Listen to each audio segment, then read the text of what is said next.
আজ একটি unique recipe নিয়ে এলাম। সেটা কি? ঝিঙে ছোলার ডাল এবং আমেশ্বরী লুচি। সঙ্গে থাকুন, দেখতে থাকুন।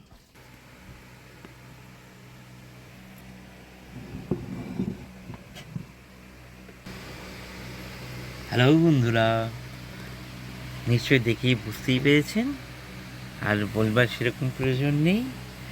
ছোলার ডাল নিয়ে নিয়েছি, ঝিঙে, কাঁচা লঙ্কা দেখে বুঝতেই পারছেন। এখন আমরা ঝিঙেটাকে কেটে নেব সুন্দর করে। আমার মা বসে গেছে, মা ঝিঙেটাকে কেটে নেবে। মা প্রেশারে ঝিঙেটা তারপরে কাটা হবে।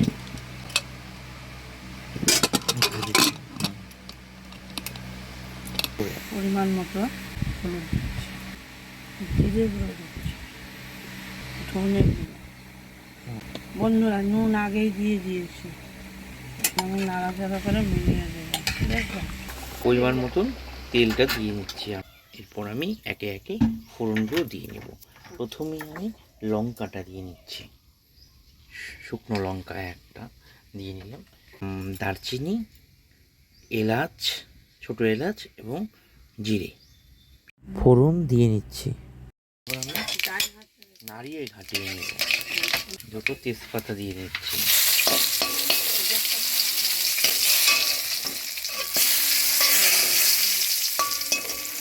এরপরে আমি আদা দিয়ে দিব। এখন আমি আদাটা দিয়ে নিচ্ছি। তো আমি এখন চালটা ঢেলে দেবো। ফোড়ন ঘটেছে, দেখতেই পাচ্ছেন। এই মুহূর্তে ফুটে উঠেছে, দেখতেই পাচ্ছেন।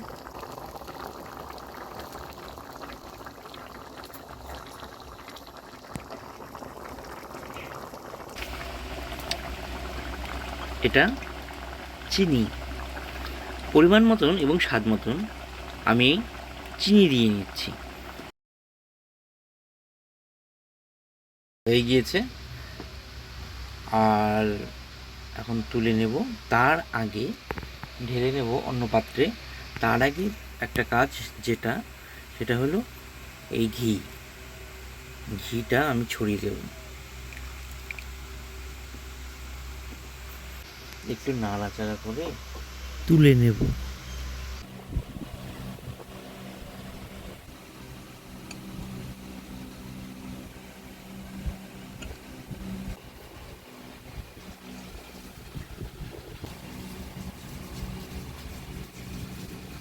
নিয়েছি, আমি এখন আমটাকে গুলিয়ে নিচ্ছি। আমটা গুলিয়ে নিয়েছি, আর ফরচুন আটাগুলো দিয়ে দিচ্ছি। আটা বানাবো, পেঁয়াজ হ্যাঁ, একটু বেশি দেওয়া যাবে না, একটু পরিমাণ মতো পরিমাণ মতন জলটা দিয়ে নিচ্ছি। করতে অসুবিধা হবে। দেখুন বন্ধুরা, দর্শক বন্ধুরা, আমাদের আম পাকা আমি পরোটা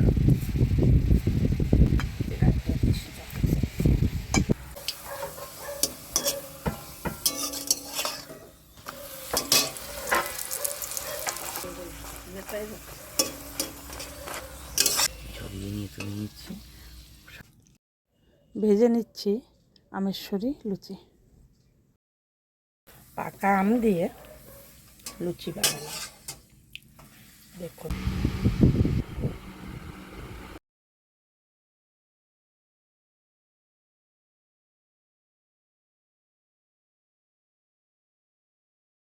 নমস্কার, আজকের নতুন রেসিপি ঝিঙে ছোলার ডাল চলে এসেছে। আমেশ্বরী লুচি, অসাধারণ টেস্টি, অসাধারণ স্বাদের ঠাসা এই লুচি। আপনাদের টেস্ট করে দেখাচ্ছি কেমন হয়েছে। সত্যি অসাধারণ। এই আমি একটি নিয়ে নিচ্ছি, অল্প ঝিঙে ডাল দিয়ে মুখে নিলাম। এই অসাধারণ হয়েছে বন্ধুরা, আপনারা অবশ্যই করে খাবেন। লাইক, কমেন্ট এবং সাবস্ক্রাইব করে পাশে থাকুন। ধন্যবাদ।